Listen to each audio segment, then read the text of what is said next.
In this module, we are going to study a simple criteria for Riemann integrability. A consequence of this criteria is the fact that any continuous function will be Riemann integrable. In a later module, we shall study the Lebesgue integrability criteria that completely characterizes all Riemann integrable functions. So theorem,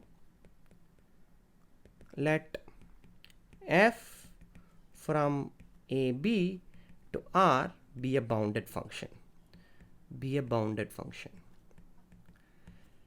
F is Riemann integrable.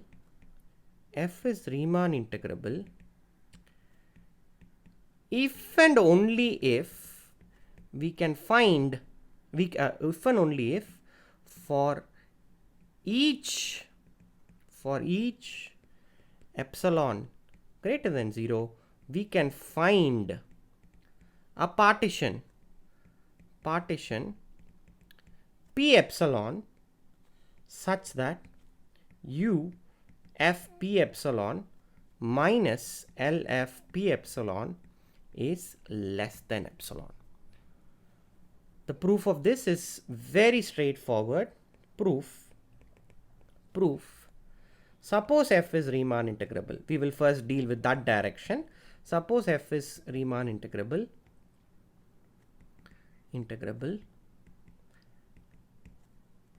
Then that just means that infimum of UFP is equal to supremum of LFP. That's the definition of a function being Riemann integrable, which just means that we can find partitions P1, P2 such that U of FP1 minus L of FP2 is less than epsilon. Why is this the case? Well, this infimum is equal to this supremum. That means that there must be some quantity here and some quantity here that get arbitrarily closer and closer, right? So for this fixed epsilon, we should be able to find a partition P1 such and a partition P2 such that UFP1 minus LFP2 is less than epsilon. Okay. Now it's easy to find a common refinement. So UFP1 union P2 minus LFP1 union P2 is of course less than epsilon. Why? Because by going to the common refinement, you're only going to decrease this quantity. You're only going to increase this quantity and decrease this quantity. Therefore, the difference is only going to get lesser. So you have UF P1 union P2 minus LF P1 union P2 is less than epsilon. Okay, so this proves one direction. Conversely, assume that for each epsilon greater than 0, we can find P epsilon such that U f P epsilon minus LF P epsilon is less than epsilon. Then it follows immediately that UF is equal to LF. Why is this the case? Well, because UF minus LF is always going to be less than or equal to UF P epsilon minus LF P epsilon, right? Because this is the infimum of the quantities UF P epsilon and LF is the supremum of the quantities. Therefore, UF minus LF will have to be less than or equal to UF P epsilon minus LF P epsilon, and this is less than epsilon. So what we have shown is UF and LF can be made epsilon close, hence by a theorem which we proved way back in week 1 or week 2. I think week 2 we are done. Okay, so because UF minus LF is less than epsilon, we are done. So this was a rather simple criteria. In fact, it just rephrases the fact that UF equal to LF in a slightly different language. But this is very useful, as can be seen in the next theorem. Any continuous function f from AB to R is Riemann integrable. Now here is a situation where we will not just use continuity, we will use uniform continuity in the proof. So first of all, observe observe that f is bounded because it attains its maxima and minima. It's going to be bounded. We have already seen that the image has to be also going to be a closed interval. Observe that f is bounded and uniformly continuous.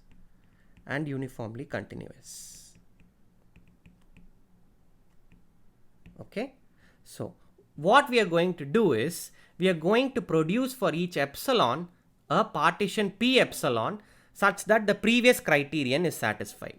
So fix epsilon greater than 0 and choose delta greater than 0 as per the definition of uniform continuity. This just means as a recall, this should be digested by you and flowing in your veins by now, but just to recall, if mod x minus y is less than delta, x comma y coming from the closed interval AB, then mod f of x minus fy is less than epsilon. Okay, so we have now got this condition of uniform continuity that sort of says that the moment points are close enough to each other, then the values are going to be close to each other also. Now this will immediately show that we can find a partition that we want. Let P be any partition, or rather let P epsilon be any partition such that each delta xk is less than epsilon. Less than delta. That just means that consecutive points in this partition are less than delta distance away. Okay. Now, what will this show? Well, let's compute UF P epsilon and LF P epsilon. Okay. This is just going to be summation capital MK delta xk. Here this xk looks like a subscript. Delta xk, k running from 1 to n. Recall, capital MK is the maximum, and this is going to be k equal to 1 to n, small mk delta xk. Now we have this. What we are really interested in from the previous criterion is UFP epsilon minus LFP epsilon, right? And a moment's calculation will tell you that this is summation k equals 1 to n mk minus small mk delta xk. Well, that was easy enough. Well, what do you know about capital MK minus small mk? Well, this is a continuous function. F is a continuous function. So consider f on x k comma x k minus 1. Okay, this is f on x k minus 1 attains its maxima and minima. That means there are points in this interval xk minus 1 and such that f of that point is capital MK, and another point in this interval xk minus 1, or rather I reversed the thing, it's xk minus 1 xk, sorry about that, xk minus 1 xk.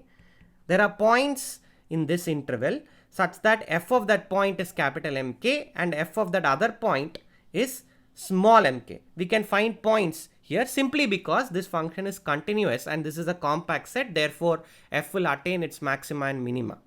Okay, but that just forces by our choice choice of delta and the fact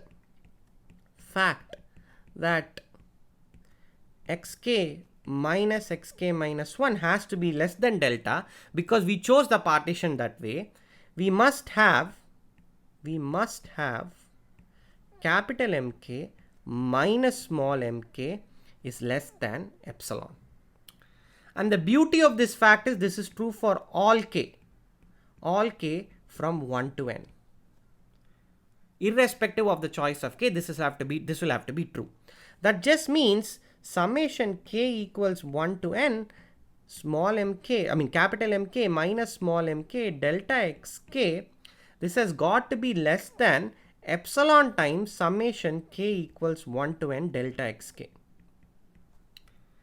And just thinking what this summation delta xk is, you will be able to see that this is just epsilon times b minus a.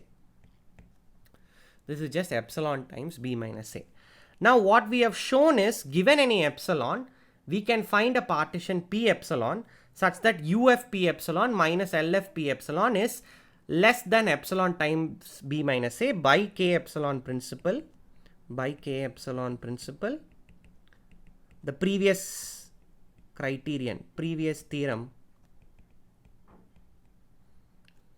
guarantees that f is integrable.